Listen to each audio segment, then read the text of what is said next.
Hello and welcome to this video in which we'll be discussing a reading comprehension passage from CAT 2024 slot 3. We are going to be reading the passage and getting a better sense of understanding of what the passage is trying to communicate to us, and we'll be talking about a few other things in terms of analysis of the difficulty level of the passage itself. So starting off the first paragraph, unlike most passages, this passage does not do a very good job of giving us an introducing line. It just talks about a space community, right? Space community means people who are working in sciences around the space. And the author is saying that it has been a provenance of elite group of scientists. That's an elite group of scientists who have controlled this space community. And they have lobbied for sanitary robotic probes. Then itself, the first line itself should feel like the author is not having a very amicable opinion of this space group. Then the author moves on to say that these planetary protection advocates call for avoiding harmful contamination. He's putting harmful contamination quotes. Whenever things like these are put in quotes, this means that the author does not believe that it is actually harmful contamination. It implies a bit of sarcasm. So they are calling it harmful contamination, but the author does not believe that there is actually any kind of harmful contamination happening. And in the last line, kind of reinforces his point that under this regime, he's calling it a regime, he's calling them a elite group of scientists who have taken control of the space community, NASA incurs great expense. That because of them, then the expenses of NASA increases. Sterilizing robotic probes in order to prevent the contamination of entirely theoretical biospheres. He's calling this theoretical biospheres, which means that these biospheres exist in theory. When you go into space, people are saying that you should not contaminate the biosphere, which they don't even know exists. They say in theory it might exist. That's what the author is saying. And that's why the author does not agree that we need to sterilize robots. That's why we should be considering this as harmful contamination. So first paragraph kind of hints, although does not tell us directly, but using words, using vocabulary, using the way that the author's phrase sentences tells us that the author is not happy with people who have been controlling NASA and space exploration and then demanding for robotic probes to be sanitized because they want to protect some theoretical biosphere which does not even exist. Then the next paragraph again continues on with this thought in a certain way, with the same tone. The transporting bacteria would matter if Mars were the vital world. So it's talking about specifically Mars. Once imagined by astronomers who mistook optical illusions for canals. So he's saying that astronomers mistook that there were canals in Mars, which means that it would make sense if we had proper evidence that there were living things or at least probability of life there. And nobody wants to expose any kind of Martian life to these kind of contamination from Earth.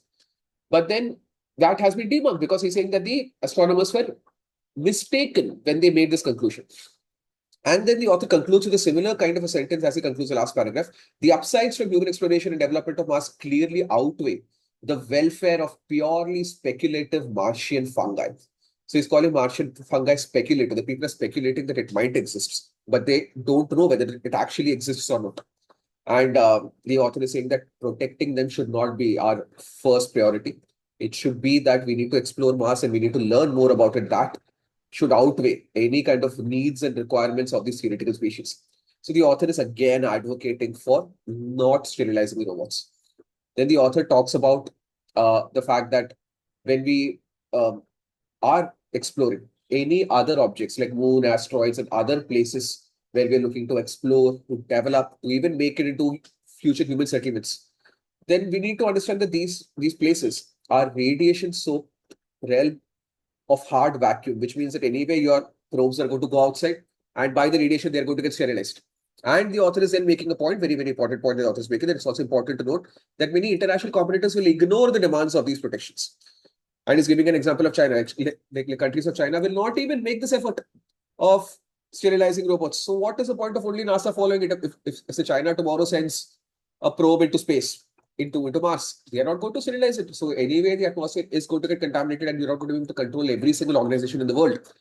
And the author gives a contrast between two different countries, one China, one Israel. Israel was very, very, was rebuked very harshly for sending contaminated probes with tardigrades, or tardigrades, by the way, are very small life forms that live in our skin.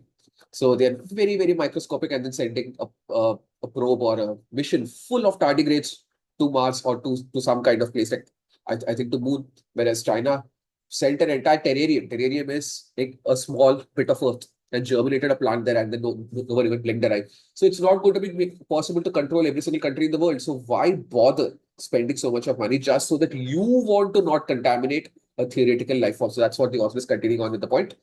Next paragraph, the author says NASA's previous human exploration made no serious attempt at sterility with little notice. He said that NASA before, when they went to moon, he's giving an example on the moon, they made no effort for the sterility and all. In fact, they left human feces on moon.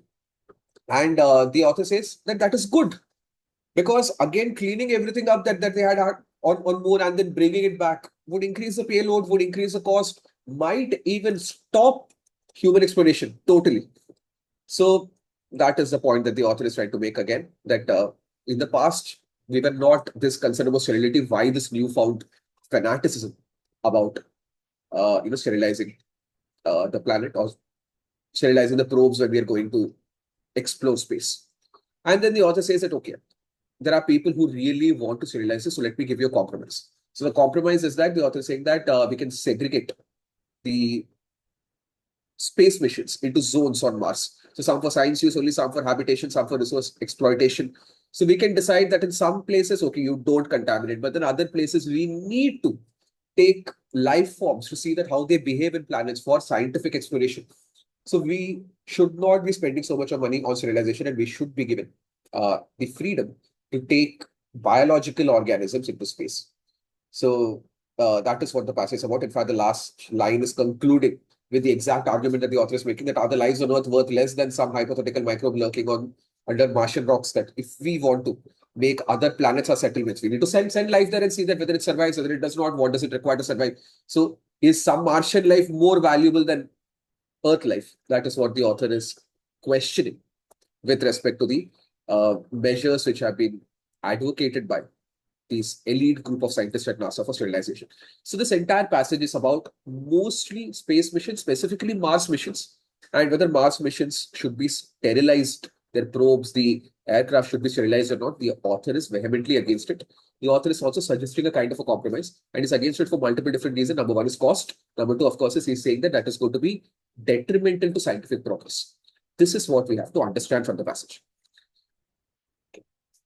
Now, a few things that we can learn from this passage is that the word count of this passage is 508 words. So again, average length as far as CAT RCs are concerned. Then the type of passage is argumentative. The author has a point. The author is trying to justify why they have an opinion, why everyone else is wrong. So this is a typical argumentative passage. Then this passage has been picked up from a source called Foreign Policy, which is again an international magazine, but it's probably the first representation of this magazine in a CAT paper. Foreign policy articles have not been present in the CAT paper before, but this you can add to your reading list if you want to take up leisure reading habits. Foreign Policy is a magazine that is available. Quite a lot of content of it is available for free, so you can read from there to get a sense of familiarity with the kind of topics, the kind of language that they use in their articles. Good magazine to read. I would say ideal time to read. Anyone who is good at reading can easily finish reading it within 3 minutes because vocabulary is not that high of a level of difficulty. Acceptable time to read, I would say anything less than 3.5 minutes is a good time to read. Although vocabulary is easy, the content of the passage and the way that the point has been made is not very simple, straightforward. It's not going in a linear direction. The author is making the same point again and again, very passionately, very emotionally. And when emotion comes into picture, people tend to go around in circles and repeat themselves. And that is what has happened in this passage. And it's not very segregated as firstly, secondly, thirdly. You have to read and you have to understand, process all the information. Might take a bit more time, maybe 20-30 seconds more time than a very linearly and categorically written passage. And overall level of difficulty, I would say, is about easy to moderate. I won't say it's a difficult passage by any means. Maybe slightly higher level difficulty than just plain easy. But yeah, easy to moderate level passage on an average as far as CAT RCs are concerned. Stay tuned for the next video in which I'll be discussing the questions and solutions in this exercise. Thank you.